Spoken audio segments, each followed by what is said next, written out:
የአዲስ አበባ አስተዳደር ትምህርት ቢሮ ከሰሞኑ የ12ኛ ክፍል ተፈታኝ ተማሪዎችን ውጤት ለማሻሻል በማሰብ በከተማዋ የሚገኙ የግልና የመንግስት የሁለተኛ ደረጃ ትምህርት ቤት ተማሪዎች ከሰኞ እስከ አርብ እስከ ምሽቱ 12 ሰዓት እንዲማሩ፣ ጠዋት በአንድ ሰዓት ወደ ትምህርት ቤት እንዲገቡ፣ በተጨማሪ ደግሞ በተመረጠ ትምህርት ቤት ላይ ቅዳሜና እሁድ እንዲማሩ የሚያስገድድ መመሪያ ማውጣቱ ይታወቃል።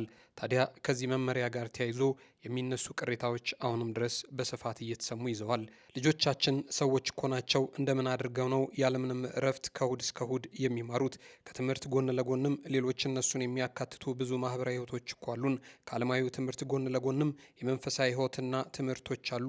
ልጆቻችን በዓለም ትምህርት ብቻ ሰዎች ሆነው መቀጠል አይችሉም። ስነ ምግባር ያለውና ግብረገብ ትውልድ እንዲሆኑ መንፈሳዊ ትምህርቶችንም በሰንበት ትምህርት ቤቶች ተሳትፈው ሊማሩና ሊከታተሉ ግድ ይላቸዋል። ይህ ታዲያ አዲሱ ይተገበራል የተባለው የትምህርት ስርዓት ደግሞ ከዚያ እናጠባቸዋል በሚሉና በሌሎች ብዙ እዚህ ያልተጠቀሱ ምክንያቶች ሳቢያ የትምህርት ቢሮ ሊተገብረው ነው ከተባለው አዲሱ አስገዳጅ መመሪያ ጋር ተያይዞ ቅሬታ መሰማታቸው በሰፊው ቀጥለውበታል። ሰላም ጤና ይስጥልን። የተወደዳችሁና የተከበራችሁ ሰዎች እንዴት አላችሁ? በያላችሁበት የዓለም ጫፍ በያላችሁበት የሀገር ጥግ ሁሉ ሰላም፣ ፍቅር፣ ጤና ትሆኑ ዘንድ ዞትራዊ ምኞታችን ነው። ኤልያስ ደግነት ነኝ። በዛሬው መሰናዷችን የትምህርት ቢሮ ሊተገብረው ነው ከተባለው አዲሱ አስገዳጅ መመሪያ ጋር ተያይዞ ቅሬታ ያነሱ ወላጆችን ጉዳይ በተመለከተ ልናደርሳቸው ወደን ነው። እስከ መሰናዷችን ፍጻሜ ድረስ አብራችሁን ቆዩና በምናነሳው ርዕሰ ጉዳይ ላይ የእርስዎንም ሀሳብ አስተያየት በሀሳብ መስጫ ሳጥን ላይ ያስፍሩልን። አብራችሁን ስለምትቆዩ ክብር ይስጥልን።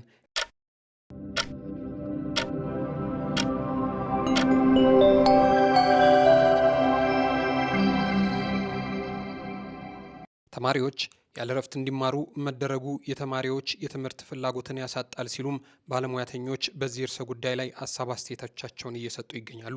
የትምህርት ስርዓቱ ከሰኞ እስከ እሁድ መደረጉ በትምህርት አቀባበል ላይ የተማሪዎችን የመማር ፍላጎት እንደሚቀንስና ስሜት አልባ የመሆን ችግር እንደሚያስከትልና ከፍተኛ የሆነ የስነ ልቦና ጫና እንደሚያሳድርባቸው የትምህርት ባለሙያተኞችም ገልጸዋል። የኢትዮጵያ የሂሳብ ባለሙያተኞች ማህበር ፕሬዝዳንትና የአዲስ አበባ ዩኒቨርሲቲ የሂሳብ ትምህርት ኃላፊ የሆኑት ዶክተር ሳሙኤል አሰፋ ተማሪዎች ያለ እረፍት የሚማሩ ከሆነ ትምህርት የመቀበል ፍላጎታቸው እንደሚቀንስና ትምህርት ከመማር ይልቅ እንደ ሸክም የመመልከት እድል ከፍተኛ መሆኑን ለአህዱ ሬዲዮ ሲናገሩ ተሰምተዋል። የአዲስ አበባ ትምህርት ቢሮ ይህን አሰራር እንዲወጣ ከማድረግ ባለፈ ምን አይነት ጉዳት ያመጣል የሚለው መታየት እንደነበረበት አንስተው ተማሪዎች ከትምህርት ወደ ትምህርት ያለ እረፍት መዘዋወራቸው ዝግጁ ሆነው የመማር እድላቸውን ዝቅተኛ እንደሚያደርገውም አሳስበዋል። ትምህርት ማለት ውጤታማ መሆን እንደሆነ በመግለጽም ውጤታማነታቸው እንደሚቀንስ፣ ተማሪዎች የድካም ስሜት እንዲሰማቸው እንዲሁም ደግሞ ትምህርት እንዲጠሉ ያደርጋል ሲሉ በዘርፉ ጥናት ያደረጉ ባለሙያተኞች አስተያየት ሲሰጡ ተሰምተዋል። ተማሪዎች ከትምህርት የሚያገኙት እውቀት ብቻ በቂ ያለመሆኑን አንስተው ከማህበረሰብ ጋር ግንኙነት ማድረግ እንዳለባቸውና ይህም ከግምት መግባት እንደነበረበት ያስታውቃሉ።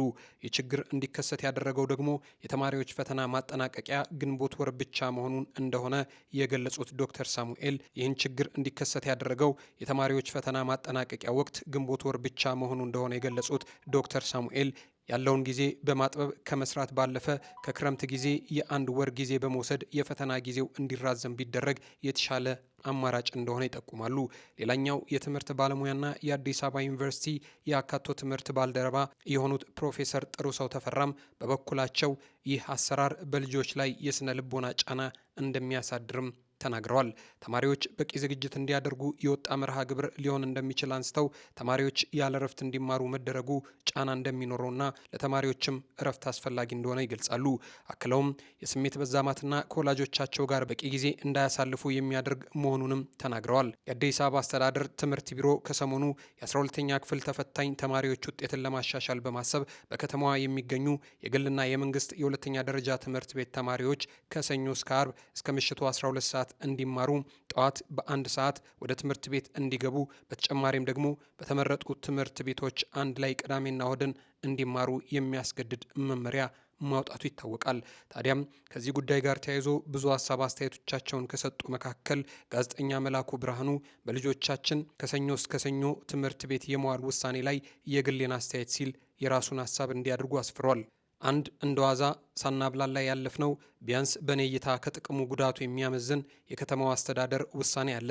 የ11ኛና የ12ኛ ክፍል ተማሪዎች የትምህርት ስርዓት ጭማሪ ጉዳት ሊያመጣ ይችላል።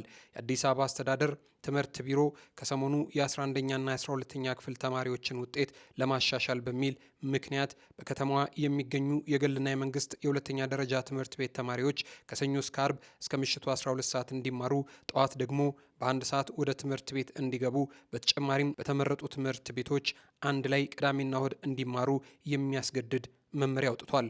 እርግጥ ነው 12ኛ ክፍል መልቀቂያ ፈተና ከሚፈተኑ ተማሪዎች መካከል ወደ ዩኒቨርሲቲ የሚያልፉቱ እጅግ አናሳ ቁጥር ነው ያላቸው። አናሳም ብቻም ሳይሆን እንደ ወላጅ እንደ አስተዳዳሪ አካልም መንግስትን ማሳሰቡ ተገቢ ነው።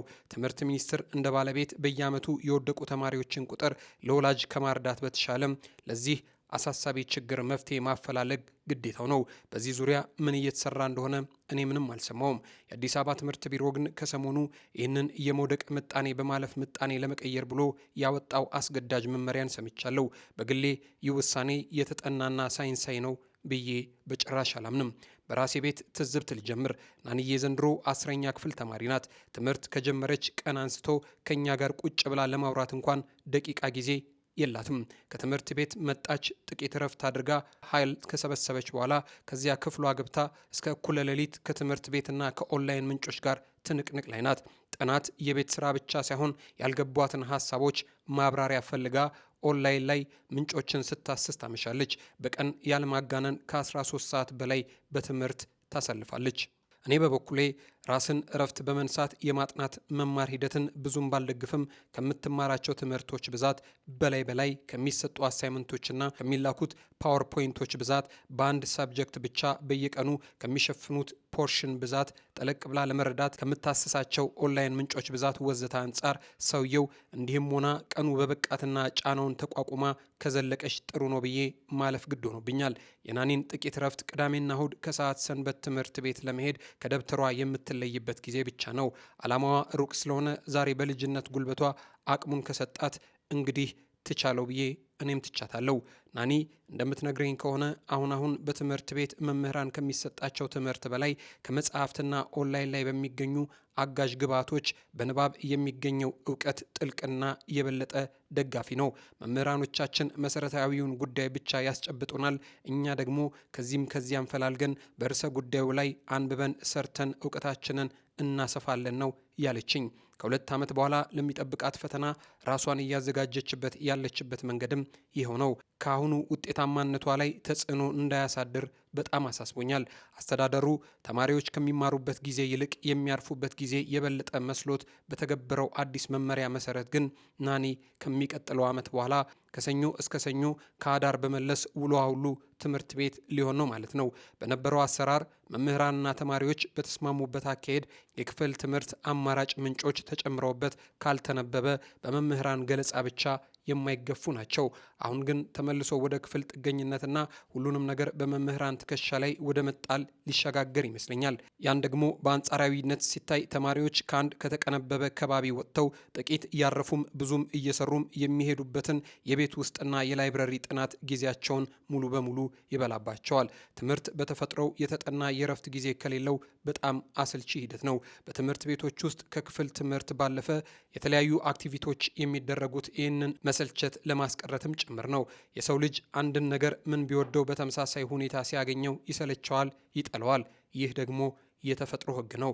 ተማሪዎች በቀን የተወሰነ ሰዓት በሳምንትም እንዲሁ ተሰልቶ ሰፋ ላለ ሰዓት እረፍት ቢያደርጉ ይመከራል። ለግል ንጽህና መጠበቂያ፣ ለሃይማኖታዊ ስርዓት መከታተያ፣ ከቤተሰብ ጋር ጊዜ ለመውሰጃና ለመወያያ የሚሆን ጊዜ በጣም ያስፈልጋቸዋል። ስኩል ላይፍ ባላንስ መተግበር ካልቻለ በርናውት ሊያደርጉ ይችላሉ። ይህ ደግሞ እንኳን የታቀደውን ውጤት ሊያመጣ ጭራሽ ብዙ ተማሪዎች ከመስመር ሊያስወጣና ወዳልተፈለገ ጭንቀትና መንሸራተት እልፍ ሲልም ማፈግፈግ ሊያመራ ይችላል የሚል ስጋት አለኝ። ብዙ የትምህርት ባለሙያተኞችም እየተናገሩ ያሉት ይህንኑ ነው። ለመሆኑ ይላል ሲቀጥል ጋዜጠኛ መላኩ ለመሆኑ የውሳኔ ምን አይነት ጥናት ተደርጎበትና በምን መልክ አዋጭ ይሆናል ተብሎ ነው ተግባራዊ እንዲደረግ የታዘዘው? ምን ያህልስ ሳይንሳዊ ነው? ከኛ በእጅጉ የራቀው የሰለጠነው ዓለም ውጤት ለማምጣት የትምህርትና ጥናት ጊዜን ማርዘም ሳይሆን በአጭር ግን ደግሞ በጣም ውጤታማ በሆነ መንገድ መጠቀምን ይመክራል። የትምህርት አመራሩም በዚሁ መንገድ የተቃኘ ነው።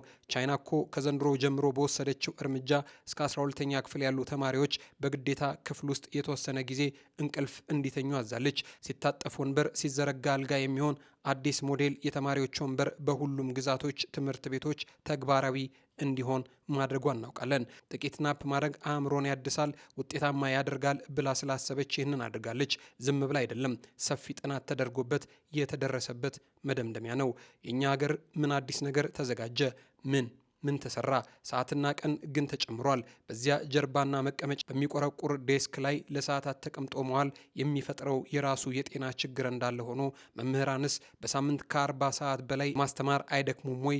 ተማሪዎችስ ቢሆኑ ምን ትምህርት ቢወዱ በሂደቱ መሰልቸት ውስጥ አይገቡም ወይ? ክፍል ውስጥ ታፍኖ እንቅልፉና እያዛጉ መማር ምን ረብ ሊያስገኝላቸው ይችላል የሚል ጥያቄ ሊመለስ ይገባል። አስተዳደሩስ ቢሆን ለምን የዚህን አዲስ ውሳኔ ራሽናል በይፋ አይነግረንም? ትምህርት በግድ ስለተቀጠቀጠ ውጤት ያመጣል ብሎ ማሰብ መነሻው ምን ይሆን? በእውነት ለመናገር ይህ ጉዳይ እንደ ወላጅ እጅግ በጣም አሳስቦኛል። ብዙ ወላጆች ተቃውሞታል የተባለውን ይህንን አካሄድ ኦልሬዲ የተወሰነ ነገር ነው ለእናንተ ለማሳወቅ እንጂ የሚቀየር ነገር የለም ብሎ ወደ ትግበራ መግባት የጤና ነው ወይ? ለመሆኑ ትምህርት ሚኒስትር ግን ይህንን ያውቀዋል ወይ? ይደግፈዋል ወይስ እናንተስ ልክ ነው ብላችሁ ታስባላችሁ ወይ? መገናኛ ብዙሃንስ ምን ነው ዝም አላችሁ? ምንም አልገባችሁም ማለት ነው ወይንስ አውቃችሁ ነው ዝም ያላችሁት? ይላል ጋዜጠኛ መላኩ። ሲቀጥል እንደ ወላጅም እንደ ባለሙያም በጉዳዩ ላይ ሀሳብ እንለዋወጥበት። እስቲ በዚህ ጉዳይ ሀሳብ ያላችሁ ሀሳብ ስጡኝ ይላል ጋዜጠኛ መላኩ ብርሃኑ።